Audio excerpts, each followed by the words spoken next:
Nelson மண்டேலாவின் the long walk to freedom என்ற பாடத்தை சரியாகவும் முழுமையாகவும் புரிந்து கொள்ள முதலில் நெல்சன் மண்டேலாவுக்கு முன் தென்னாப்பிரிக்கா எப்படி இருந்தது என்பதை புரிந்து கொள்ள வேண்டும். அந்த காலத்தில் கருப்பின மக்களின் வாழ்க்கை நிலை மற்றும் அவர்களுக்கு நடந்த அநீதிகளை அறிந்தால் மட்டுமே இந்த பாடத்தின் உண்மையான அர்த்தம் புரியும். தென்னாப்பிரிக்கா ஒரு காலத்தில் கருப்பின ஆப்பிரிக்க மக்களின் சொந்த நாடாக இருந்தது. ஜூலு, கோஷா, சோத்தோ போன்ற பல இன மக்கள் இங்கு வாழ்ந்து வந்தனர். அவர்கள் விவசாயம், கால்நடை வளர்ப்பு போன்ற தொழில்களில் ஈடுபட்டு அமைதியான வாழ்க்கை நடத்தினர். அந்த காலத்தில் வெளிநாட்டு ஆட்சி எதுவும் இல்லை. தென் ஆப்பிரிக்கா கனிமை வளமிக்க தேசம். அதன் மண்ணுக்குள் வைரம் ஒளிர்கிறது, தங்கம் மின்னுகிறது, பிளாட்டினம் மற்றும் ரேடியம் போன்ற மதிப்புமிக்க வளங்கள் அடங்கியிருக்கின்றன. இந்த இயற்கை வளங்களே அந்த நாட்டை உலகின் கவனத்தை ஈர்த்தன. ஐரோப்பாவிலிருந்து டச்சு வெள்ளையர்கள் தென்னாப்பிரிக்காவிற்கு வந்தனர். பின்னர் ஆங்கிலேயர்களும் வந்தனர். முதலில் வணிகம் செய்ய வந்தோம் என்ற பெயரில் தங்கிய அவர்கள் காலப்போக்கில் நாட்டின் வளமான நிலங்களை கைப்பற்றத் தொடங்கினர். இதனால் கருப்பின மக்களின் வாழ்க்கை முற்றிலும் மாற்றமடைந்தது. தங்களுடைய நிலங்களை இழந்த கருப்பின மக்கள் உணவும் வேலைவாய்ப்பும் பெற வெள்ளையர்களை நம்பி வாழ வேண்டிய நிலைக்கு தள்ளப்பட்டனர். பசியைப் போக்குவதற்காக அவர்கள் கடுமையாக உழைக்க வேண்டியிருந்தது. பண்ணைகளிலும் சுரங்கங்களிலும் மனிதாபிமானமற்ற முறையில் வேலை வாங்கப்பட்டது. இதன் விளைவாக அவர்களுடைய அடிப்படை உரிமைகள் அனைத்தும் முழுமையாக பறிக்கப்பட்டன. அபார்டைட் காலத்தில் கருப்பின மக்களின் வாழ்க்கை மிகவும் கொடூரமானதாக இருந்தது. ஒரு இடத்திலிருந்து மற்றொரு இடத்திற்கு செல்லக்கூட அவர்களுக்கு பாஸ் எனப்படும் அடையாளச் சான்றிதழ் அவசியமாக இருந்தது. வேலை செய்யும் இடத்தை விட்டு வேறு வேலைக்குச் செல்லவும் அனுமதியில்லை. முதலாளிகள் அடித்து துன்புறுத்தினாலும் அவர்களுக்கு எந்த தண்டனையும் விதிக்கப்படவில்லை. குழந்தைகளுக்கு அடிப்படை கல்வி மட்டுமே வழங்கப்பட்டது. எழுதவும் படிக்கவும் தெரிந்தால் போதும் என்ற நிலை இருந்தது. மேற்படிப்புக்கு அனுமதியில்லை. மேலும் வெள்ளையர்கள் வசிக்கும் பகுதிகளில் கருப்பின மக்களுக்கு செல்லவே அனுமதியில்லை. அந்த இடங்களில் கருப்பின மக்களுக்கு அனுமதியில்லை என்பதைச் சொல்லும் அடையாளப் பலகைகள் பல இடங்களில் ஒட்டப்பட்டிருந்தன. இந்த அநீதிகளை எதிர்த்து ஆப்பிரிக்க தலைவர்கள் கடுமையாக போராடினர். அந்த போராட்டத்தின் முன்னணியில் இருந்தவர் நெல்சன் மண்டேலா. இத்தகைய போராட்டங்களின் காரணமாக அவர் 27 ஆண்டுகள் கடுங்காவல் சிறைத் தண்டனை பெற்றார். இருப்பினும் சிறையில் இருந்தபோதும் அவர் தனது கொள்கைகளில் எந்த மாற்றமும் செய்யாமல் உறுதியாகப் போராடினார். அதன் விளைவாக தென்னாப்பிரிக்காவின் முதல் கருப்பின ஜனாதிபதியாக நெல்சன் மண்டேலா தேர்ந்தெடுக்கப்பட்டார். இதை நாடு முழுவதும் மக்கள் மகிழ்ச்சியுடன் கொண்டாடினர். அந்த நாளில் நெல்சன் மண்டேலா தன் கடந்த காலத்தில் அனுபவித்த துன்பங்களையும் நினைவுகளையும் நினைவு கூர்ந்து கூறிய இந்த நிகழ்வே the long walk to freedom என்ற நூலில் இடம்பெற்றுள்ளது. அதிலிருந்து எடுத்துக்கொள்ளப்பட்ட ஒரு சிறு பகுதியே 10ஆம் வகுப்பு பாடப்புத்தகத்தில் பாடமாக அமைக்கப்பட்டுள்ளது. மே 10ஆம் தேதி அதிகாலை பொழுதானது பிரகாசமாகவும் தெளிவாகவும் விடிந்தது. கடந்த சில நாட்களாக பதவியேற்பு விழாவிற்கு முன்னதாக மரியாதை செலுத்துவதற்காக வந்து கொண்டிருந்த உலகத் தலைவர்கள் மற்றும் முக்கிய பிரமுகர்களால் நான் மகிழ்ச்சியுடன் சூழப்பட்டிருந்தேன். இந்த பதவியேற்பு விழாவானது தென்னாப்பிரிக்க மண்ணில் சர்வதேசத் தலைவர்கள் ஒன்று கூடும் மிகப்பெரிய நிகழ்வாக அமையவிருந்தது. பிரிட்டோரியாவில் உள்ள யூனியன் கட்டிடங்களால் உருவாக்கப்பட்ட அழகான மணற்கல் திறந்தவெளி அரங்கில் இந்தச் சடங்குகள் நடைபெற்றன. பல தசாப்தங்களாக இது வெள்ளை இன மேலாதிக்கத்தின் இருப்பிடமாக இருந்தது. ஆனால் இப்போது இது தென்னாப்பிரிக்காவின் முதல் ஜனநாயக இனவெறியற்ற அரசாங்கத்தை நிறுவுவதற்காக பல்வேறு நிறங்கள் மற்றும் நாடுகளைச் சேர்ந்த மக்கள் ஒன்றிணைந்த ஒரு வானவில் கூட்டத்தின் தளமாக மாறியிருந்தது. அந்த அழகான இலையுதிர் நாளில் எனது மகள் ஜெனானி என்னுடன் வந்திருந்தார். மேடையில் திரு டி கிளர்க் முதலில் 2வது துணைத் தலைவராக பதவியேற்றார். தாபோ பெக்கி முதல் துணைத் தலைவராக பதவியேற்றார். எனது முறை வந்தபோது அரசியலமைப்பிற்கு அடிபணிந்து நடப்பதாகவும் அதை பாதுகாப்பதாகவும் குடியரசு மற்றும் அதன் மக்களின் நலனுக்காக என்னை அர்ப்பணிப்பதாகவும் நான் உறுதியளித்தேன். அங்கு கூடியிருந்த விருந்தினர்களுக்கும் பார்த்துக் கொண்டிருந்த உலகிற்கும் நான் இவ்வாறு கூறினேன். இன்று நாம் அனைவரும் இங்கு கூடியிருப்பதன் மூலம் புதிதாகப் பிறந்த இந்த சுதந்திரத்திற்குப் பெருமையையும் நம்பிக்கையையும் அளிக்கிறோம். மிக நீண்ட காலம் நீடித்த ஒரு அசாதாரணமான மனிதப் பேரழிவின் அபர்தைட் அனுபவத்திலிருந்து ஒட்டுமொத்த மனிதகுலமே பெருமைப்படக்கூடிய ஒரு சமூகம் பிறக்க வேண்டும்.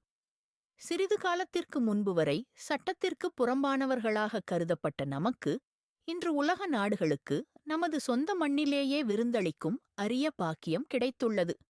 நீதி, அமைதி மற்றும் மனித கண்ணியத்திற்கான ஒரு பொதுவான வெற்றியை நம் நாட்டு மக்களுடன் இணைந்து கொண்டாடுவதற்காக வந்துள்ள அனைத்து புகழ்பெற்ற சர்வதேச விருந்தினர்களுக்கும் நாங்கள் நன்றி கூறுகிறோம்.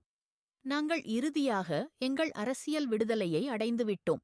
வறுமை, பற்றாக்குறை, துன்பம், பாலினப் பாகுபாடு மற்றும் பிற பாகுபாடுகளின் தொடர்ச்சியான பிணைப்பிலிருந்து எங்கள் மக்கள் அனைவரையும் விடுவிப்போம் என்று நாங்கள் உறுதியளிக்கிறோம். இந்த அழகான நிலம் மீண்டும் ஒருவரால் மற்றொருவர் ஒடுக்கப்படுவதை ஒருபோதும் ஒருபோதும் இனி ஒருபோதும் அனுபவிக்காது.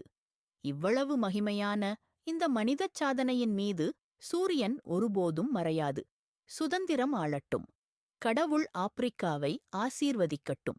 சிறிது நேரத்திற்குப் பிறகு யூனியன் கட்டிடங்களுக்கு மேலே தென்னாப்பிரிக்க விமானங்கள், ஹெலிகாப்டர்கள் மற்றும் துருப்புக்களை ஏற்றிச் செல்லும் விமானங்கள் மிகச் சரியான அணிவகுப்பில் கர்ஜித்தபடி சென்ற அந்த அற்புதமான காட்சியைக் கண்டு நாங்கள் அனைவரும் வியப்புடன் அண்ணாந்து பார்த்தோம். இது துல்லியமான மற்றும் இராணுவ வலிமையின் காட்சி மட்டுமல்ல, ஜனநாயகத்திற்கும் சுதந்திரமாகவும் நியாயமாகவும் தேர்ந்தெடுக்கப்பட்ட புதிய அரசாங்கத்திற்கும் இராணுவம் காட்டும் விசுவாசத்தின் வெளிப்பாடாகும்.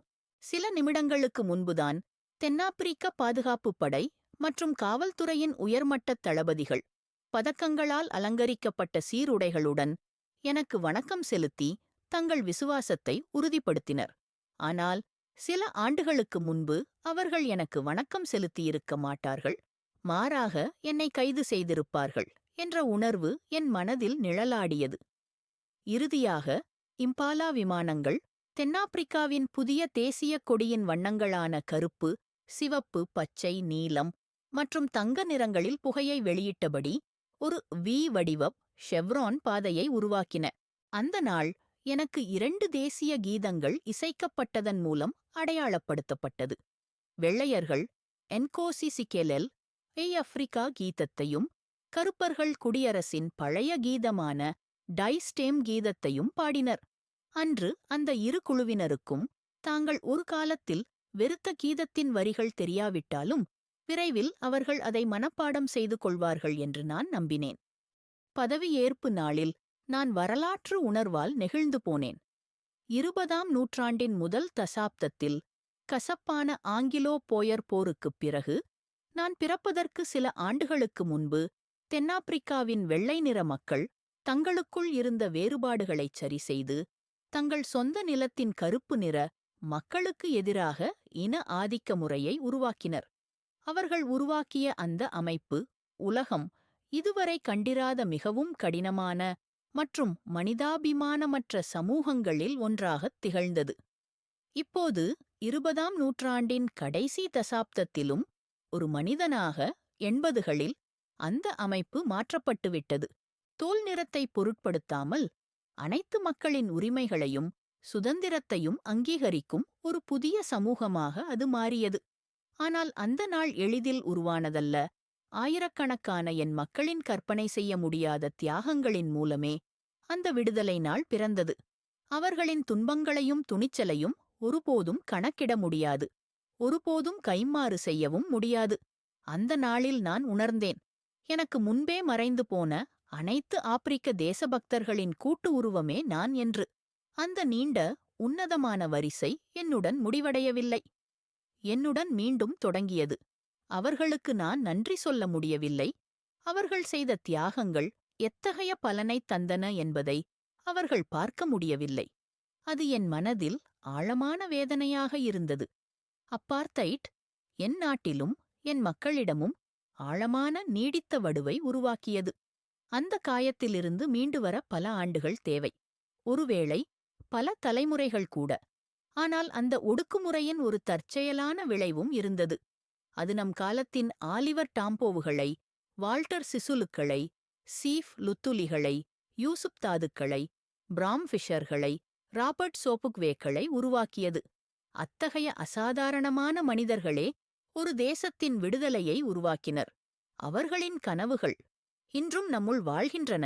தைரியம், ஞானம், பெருந்தன்மை இவை ஒருமுறை உருவானால் அவை மறைந்து போகாது.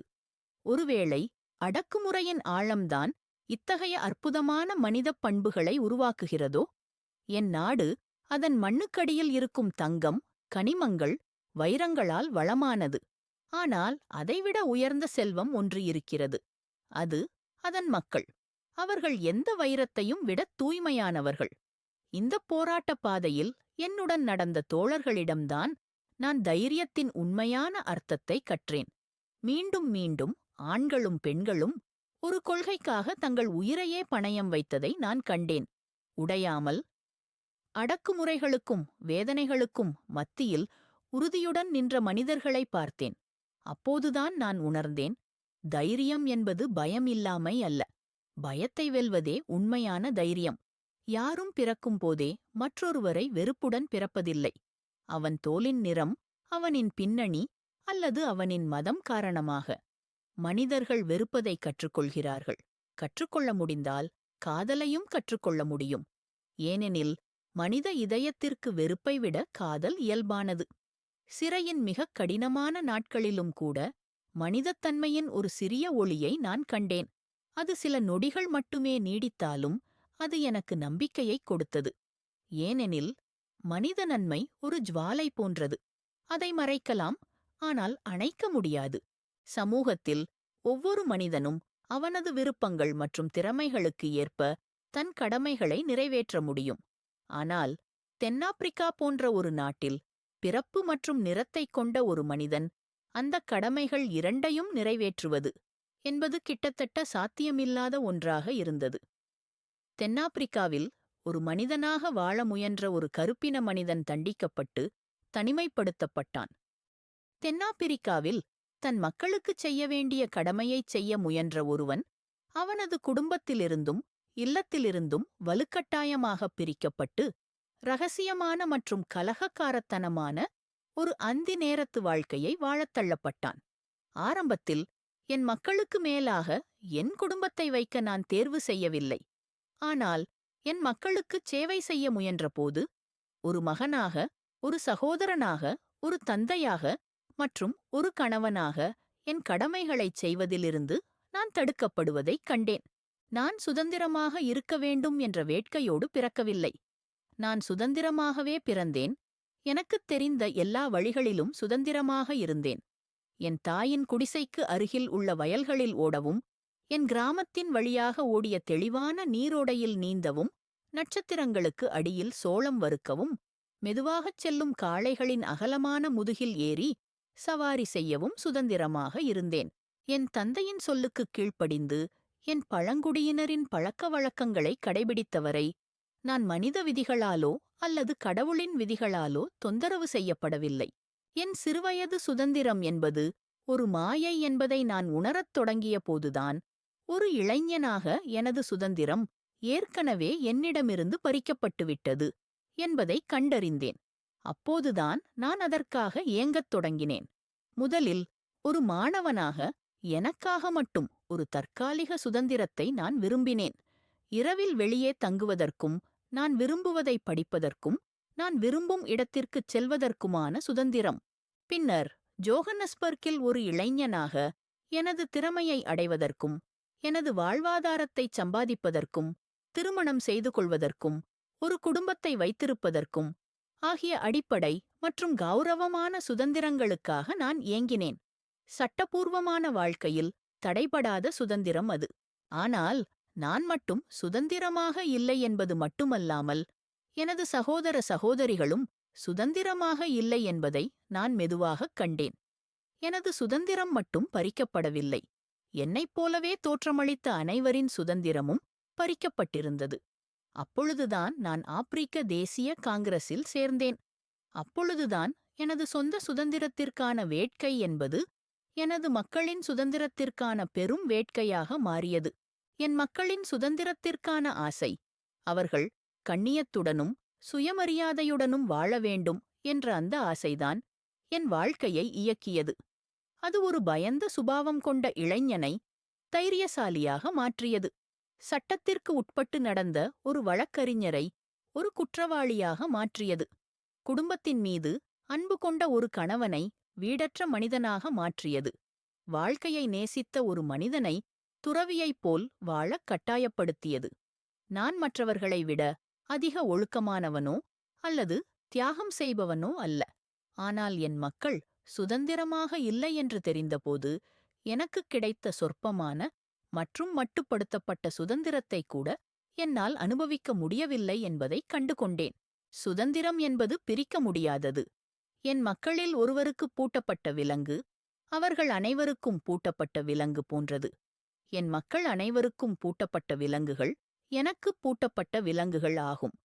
அடக்குமுறைக்கு உள்ளானவர்கள் விடுவிக்கப்பட வேண்டியது எவ்வளவு முக்கியமோ அதேபோல அடக்குமுறை செய்பவர்களும் விடுவிக்கப்பட வேண்டும் என்பதை நான் அறிவேன். மற்றொரு மனிதனின் சுதந்திரத்தை பறிக்கும் ஒரு மனிதன் வெறுப்புணர்ச்சி எனும் சிறைக்குள் கைதியாக இருக்கிறான். அவன் பாரபட்சம் மற்றும் குறுகிய மனப்பான்மை எனும் கம்பிகளுக்குப் பின்னால் பூட்டப்பட்டிருக்கிறான். யாரோ ஒருவருடைய சுதந்திரத்தை நான் பறித்தால் நான் உண்மையான சுதந்திரவாதி அல்ல. அதுபோலவே என்னுடைய சுதந்திரம் என்னிடமிருந்து பறிக்கப்படும்போதும் நான் சுதந்திரமானவன் அல்ல. அடக்கப்படுபவர்களும் சரி, அடக்குபவர்களும் சரி, இருவருமே தங்களின் மனிதத் தன்மையை இழக்கிறார்கள். மனிதம் தோற்காது என்று உலகுக்குக் கற்றுத்தந்த நெல்சன் மண்டேலாவின் உரை இதோடு முடிவடைகிறது. நெல்சன் மண்டேலா ஒரு பெயர் அல்ல, மனிதம் தோற்காது என்பதற்கான சாட்சி.